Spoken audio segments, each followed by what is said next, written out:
I never imagined I'd end up in a spot like this. My name's Mike, and I've been married to Lisa for 5 years. I always thought our marriage was solid, at least until recently. I work at a tech company, and not too long ago, I landed a big contract with a firm out in California. It felt like a huge step forward for my career, and I couldn't wait to tell Lisa the good news. Maybe it was finally time to start the family we've been talking about for a while. But ever since this camping trip we took with my boss, Tom, about a week ago, something's been bothering me. When we got back from that trip, Lisa started acting different. She was distant, snappy, and not her usual self. At first, I thought she was just tired, but then I noticed something weird. While doing the laundry one evening, I came across a pair of her panties in the hamper, and something wasn't right. There was a strange stain on them, and the smell, well, it didn't take long for me to figure out what it was. My heart sank. I didn't know who was involved, but I knew something was off. My mind started spiraling with all kinds of terrible thoughts. After that, I couldn't just sit around and do nothing. I had a business trip lined up to the West Coast, and I decided it was time to take some action. I got in touch with a divorce attorney, hoping to get some advice. I wasn't certain Lisa was cheating, but I wanted to be ready just in case. The attorney, Jane, was both understanding and blunt. "Do you have any proof that she's cheating?" she asked me. I shook my head. "Not yet," I said. "But I need to know the truth, and if she is, I'm done." Jane nodded and laid out the next steps for me. She explained that I'd need solid evidence, like photos or videos, to build a case for adultery. She offered to hire a private investigator and suggested I start collecting evidence on the down low. I couldn't believe this was happening. This was the woman I had built a life with, and now I was setting up surveillance on her. It felt like I was living someone else's nightmare. But I needed answers, no matter how ugly they might be. Before I left for my trip, I installed a tracking app on Lisa's phone, thanks to the investigator, Jack, who Jane recommended. He also handed me a small voice recorder to slip into her purse. It felt sneaky and wrong, but I had to protect myself. I had to know the truth. The day I left, Lisa drove me to the airport. She kissed me goodbye, and I told her I'd call later. But something about the whole situation felt off. Sure enough, later that night, when I called her after dinner, she mentioned something that made my stomach churn. "I'm working a party at Tom's house tonight," she said, all casual-like. Apparently, one of the waitresses bailed, and Tom asked her to help out. She said the pay was good, and with school starting up soon, she could use the extra cash. Alarm bells were going off in my head. I knew she needed the money, but why hadn't Tom mentioned this party to me? I mean, he's my boss, after all. I tried to keep calm. "All right," I said, trying to sound normal. "Just be careful and let me know how it goes." She promised she would, but I couldn't shake the feeling something wasn't right. After we hung up, I called Jack. "She's working a party at Tom's house," I told him, my throat tightening. He reassured me they'd keep an eye on her and let me know if they found anything.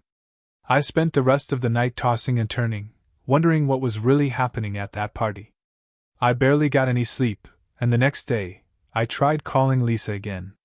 No answer. My gut told me she stayed the night at Tom's place, and the thought gnawed at me. Later that afternoon, Jack sent me an email. I hesitated before opening it, already dreading what I might find. Sure enough, inside were a few attached photos, and my heart sank as I scrolled through them. There she was, my Lisa, at Tom's party, caught in compromising positions with not just Tom, but 2 other guys I considered friends. My hands shook as I stared at the pictures. It felt like my whole world was collapsing around me. I couldn't believe it. The woman I had shared my life with was living a lie right in front of me. And now, I had the proof. The reality of it hit me hard, like a freight train, and I knew right then our marriage was done for. The next morning, after a sleepless night, I checked the tracking app. Sure enough, Lisa's phone was still at Tom's place. It confirmed what I had feared, she had stayed the night there. Then, Jack sent me another email, and this one was even worse. It had more photos of Lisa, And this time, she was involved with multiple men, including Tom's son, Ryan. These weren't just random guys, these were people I worked with, people I trusted. I stared at the images, feeling waves of anger and heartbreak crash over me. These were men I used to grab beers with, laugh with, and now I couldn't even bear to look at them in those pictures. And there were more guys in the photos too, people I didn't even recognize. Apparently, they were friends of Ryan's. I couldn't even wrap my head around how deep this had gone. The woman I loved was wrapped up in something I never would have imagined. After finishing up my business on the West Coast, I grabbed an earlier flight home. I was over the trip, and more than that, I was done pretending like everything was okay. When I got to the house, Lisa's car wasn't in the driveway, and sure enough, her phone was still at Tom's place. I walked inside, feeling worn out, both physically and mentally, and I called Jane to let her know I was ready to move ahead with the divorce. After that, I finally called Lisa. She picked up, sounding a bit out of breath, and right away I could tell she was lying. "Hey," I said. "Where are you?" She hesitated for just a split second before answering. "Oh, I'm at home, just catching up on some things before school starts." The nerve of her to lie so smoothly, like it was nothing. I felt the anger rising in me. "I see," I said, trying to keep my voice steady. "Well, I'm done with work out here, and I'm heading home." "Oh, that's great," she said, her tone suddenly sweet. "I've missed you so much. Call me when you land, and I'll pick you up from the airport." "No need," I replied, cold as ice. "I'll grab a cab." I hung up before she could say anything else. For the first time, it didn't even bother me that I hadn't said, "I love you." Normally, I'd never miss saying that, but this time, those words felt meaningless. I sat there for a while, just staring at the wall, wondering how in the world we got here. How did the woman I once loved so deeply turn into someone I barely recognized? The lies, the betrayal, it was too much to handle. I couldn't even stand to look at her anymore, much less think about sharing a future together. When I finally got back home, Lisa still wasn't there. I took a long, hot shower, hoping to wash away the disgust I felt, not just towards her but at myself for letting things get this bad without confronting her. At this point, I was just numb, going through the motions. Later that evening, she finally walked in. She looked a little surprised to see me but recovered quickly. "Hey, babe," she said, coming over to kiss me, but I turned my head, letting her kiss my cheek instead. She pulled back, clearly confused. "Is everything okay?" "No, not really," I said, my voice colder than I'd ever heard it. "I'm not feeling great, probably just jet lag or something. I'll be crashing on the futon tonight." Her eyes widened, clearly taken aback by how distant I was acting.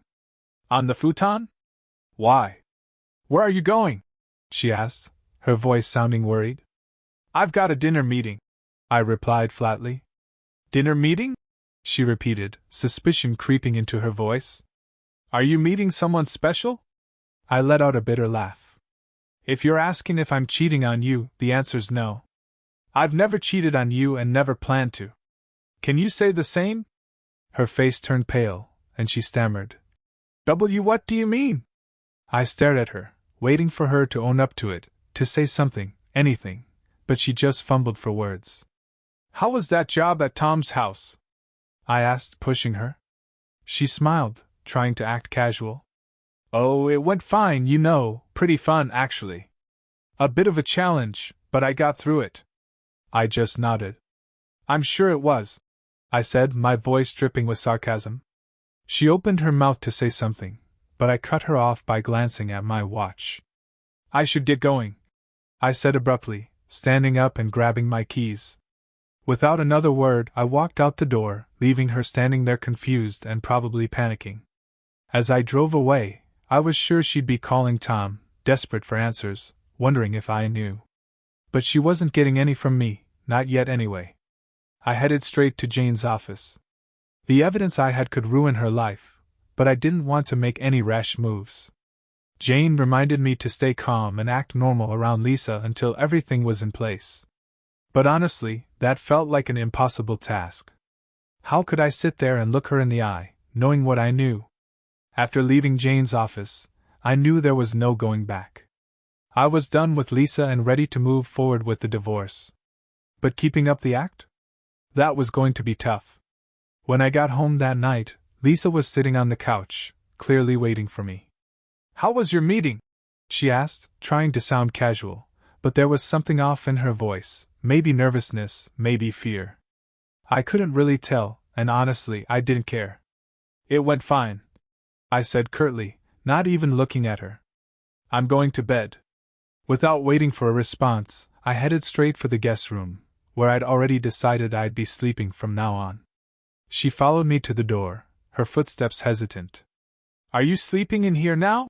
she asked, her voice shaky. "Yeah," I replied flatly. "I'm still not feeling great, so I'll take the futon." "Is that a problem?" "Oh no, I guess not," she mumbled. "I was just hoping we could, spend some time together. You've been gone for a few days." The thought of being close to her made my skin crawl. I couldn't stand the idea of her touching me after what I'd seen in those photos. "Not tonight," I said, brushing her off. "Maybe tomorrow." She gave me a weak nod and backed away, clearly confused. I could see the gears turning in her head. She knew something was wrong, but I wasn't about to lay it all out just yet. The next morning, I got up early, grabbed my resignation letter, and made myself a cup of coffee. Lisa's purse was sitting on the counter, and I saw my chance to grab the voice recorder I had stashed in there. I downloaded the recording from the night before, probably a call to Tom, and headed out the door before she even woke up. When I got to the office, I started packing up my things. I couldn't stand being around these people any longer, especially Tom. I wanted to be out of there before anyone noticed, but of course, Tom showed up just as I was finishing up. "What's going on, Mike?" he asked, eyeing the boxes in my office. I pulled out 2 envelopes, one with the signed contract from my trip and the other with my resignation letter. "Here's the signed contract," I said. "And this is my resignation, effective immediately." Tom's face went from confused to shocked. "Resignation? What are you talking about? Why are you leaving? I need you." I couldn't believe the audacity. He stood there, acting like he had no clue why I was quitting. "You really don't know, do you?" I asked, my voice cold. "You think I'm stupid? I know what's been going on, and I'm done. I can't work here anymore." Tom's expression darkened for a second, but then, to my disgust, he smirked. "Oh, so that's what this is about. Your wife? Mike, come on, she was more than willing. Don't throw away your career over this. She'll come back to you once she's had her fun." I stared at him, feeling my blood boil. "You're seriously telling me to just accept this?" I asked, incredulous. "How long have you been screwing her?" His smirk grew wider. "First time was on that camping trip. Remember when you and the others went skiing? She came onto me in your tent, said I was bigger than you, and practically begged me to take her." I felt sick to my stomach. So that's why he had sent me on that pointless errand during the trip, to get me out of the way so he could sleep with my wife in our tent. The realization hit me like a punch to the gut. "And that waitress gig at your party?" I asked, my voice shaking with rage. "That was just a cover to get her into bed, wasn't it?" He shrugged, not even bothering to deny it. "Yeah. What of it?" I reached into my pocket, stopping the audio recording I had started earlier on my phone. "Thanks for confirming everything," I said icily. "I'm done here." Tom's smirk disappeared as he realized what I had just done. "Wait a minute," he stammered. "You can't use that recording." "We'll see," I replied, grabbing my things. As I walked out of his office, I felt a strange sense of satisfaction. The power had shifted, and he knew it. I didn't care about his threats anymore. I was done being manipulated and lied to. With my resignation letter submitted, I headed straight to HR, filed the paperwork, and walked out of that building for the last time. When I got home later, I was hoping to avoid Lisa, but of course, she was there, sitting on the couch, waiting for me. The moment I walked in, she stood up, looking nervous. "Hey, you're home early," she said, trying to sound casual, but her voice had a nervous edge to it. "How was work?" I didn't bother answering her directly.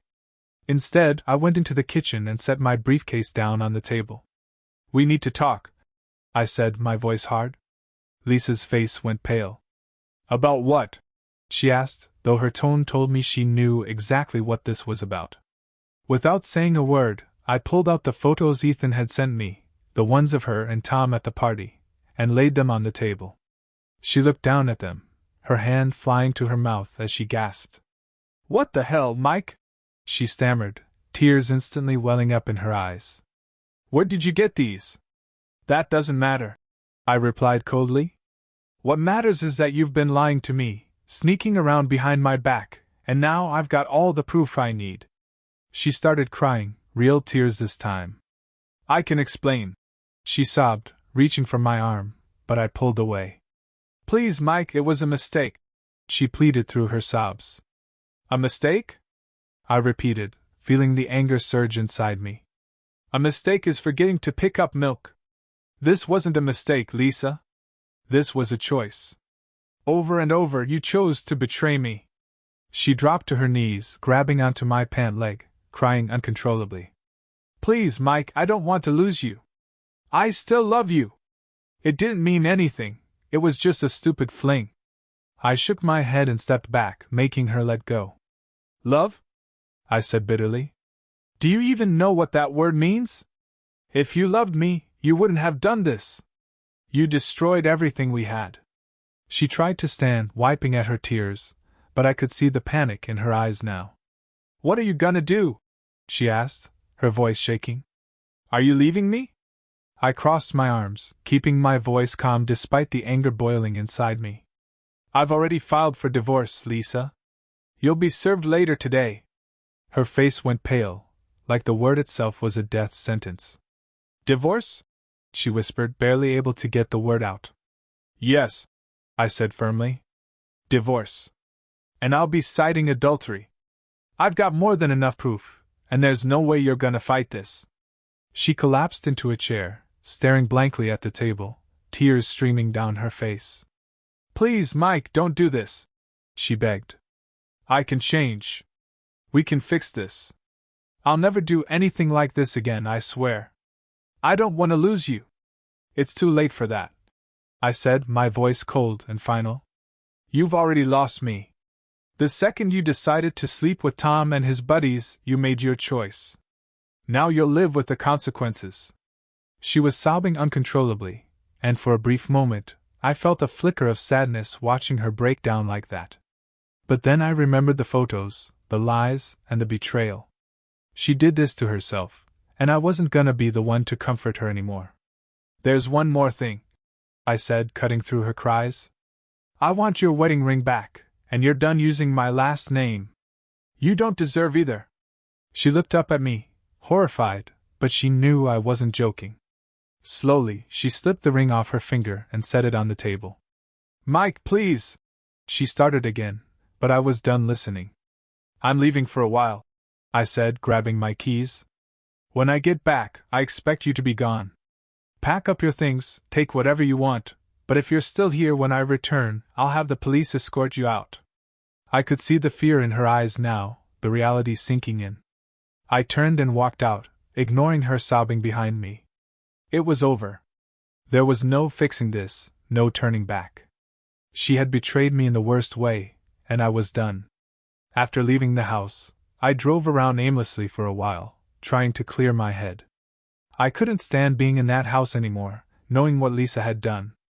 I eventually pulled into an empty parking lot, just sitting in my car for a few minutes, letting the reality sink in. My marriage was over. The life I had planned with her? Gone. But I knew I had to move on. I couldn't let this destroy me. I grabbed my phone and called Jane, telling her everything was ready for the papers to be served. She assured me it would happen that afternoon. The process had begun, and there was no stopping it now.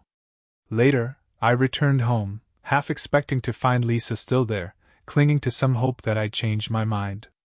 But when I opened the door, the house was dead silent. Her car was gone, and there were a few empty spots where her belongings used to be. She had taken the warning seriously. I breathed a sigh of relief, glad I wouldn't have to face another emotional scene that day. For the next few days, things were oddly peaceful. Lisa didn't try to contact me, and I focused on tying up the loose ends of our marriage. Jane filed the divorce papers, and Lisa didn't contest them. I think she knew she didn't have a leg to stand on, especially with all the evidence I had. But just when I thought I was in the clear, Tom started leaving me threatening voicemails. He wasn't handling the fallout well, and his ego couldn't handle that I wasn't backing down. "Mike, you better drop this lawsuit, or I'm coming over, and we'll settle this like men," he growled in one of the messages. I just smiled and forwarded it to Jane, who sent it to the authorities. His arrogance knew no limits, but I wasn't intimidated. I had the law on my side now. A few days later, there was a knock at my door. I peeked through the window and saw Tom, his son Ryan, and a couple of other guys from the office standing there, looking pissed. I knew this wasn't a friendly visit. Quickly, I went to my gun safe, grabbed my pistol, and tucked it into my waistband, just in case things got ugly. I wasn't about to let them scare me on my own property. I cracked the door open, just enough to see what they wanted. "What do you want?" I asked coldly, already knowing the answer. "We want you to drop this lawsuit," Tom snarled. "You're making this harder than it needs to be." I opened the door a little wider, just enough for them to see that I wasn't backing down. "Not gonna happen, Tom," I said firmly. "Now, unless you want to end up in jail, I suggest you get off my property." He took a step closer, trying to push his way in. "You're not gonna shoot us, Mike. You don't have the balls." I pulled the pistol out just enough for him to see the barrel. "You want to find out?" I asked, my voice steady. Tom hesitated, realizing I wasn't bluffing. Just then, the sound of sirens cut through the air, and I spotted the flashing red and blue lights coming down the street. "Looks like your time's up," I said, smirking. Before Tom and his crew could react, 2 police cars pulled up, and officers jumped out with their weapons drawn. "Hands up!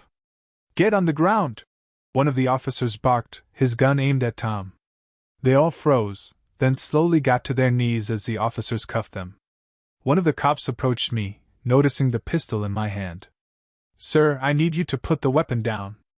I did as he asked, placing the gun on the kitchen counter. "These men violated a restraining order," I explained. "I want to press charges." The officer nodded, pulling out the paperwork I had submitted earlier. "We'll take it from here. Do you have a license for that firearm?" I handed him my concealed carry permit.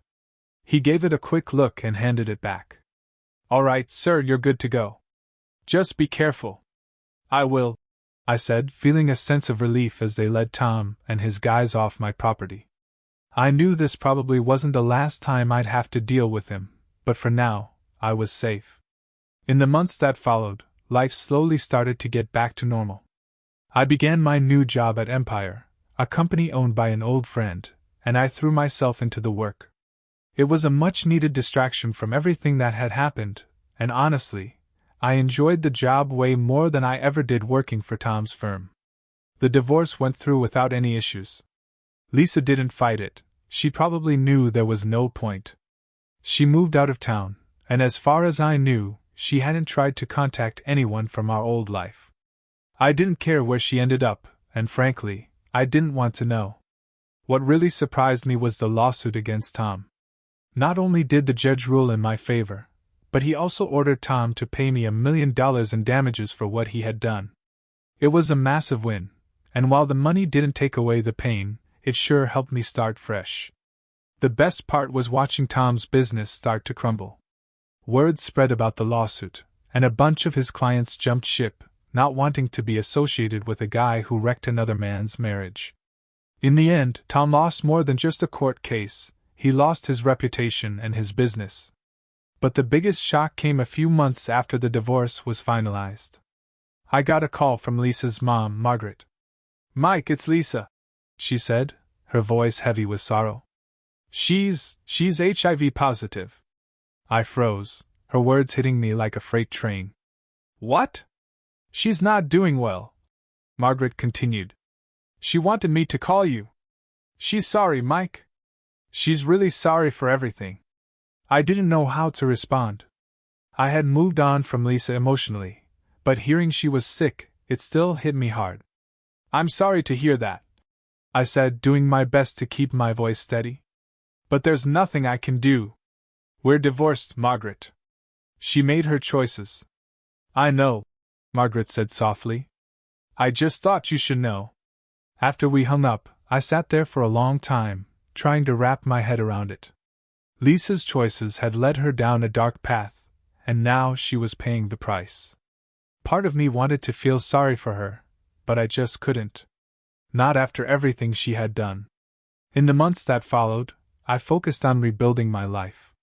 I started going out with friends again, hit the gym, and even began dating. Slowly but surely, I was moving on. While the scars of what happened would always be there, I knew I was stronger for it. Life goes on, and so did I. Dear listeners, thank you for your incredible support and for tuning into my stories on YouTube. Your enthusiasm and feedback mean the world to me. Stay tuned for more exciting tales. Warm regards.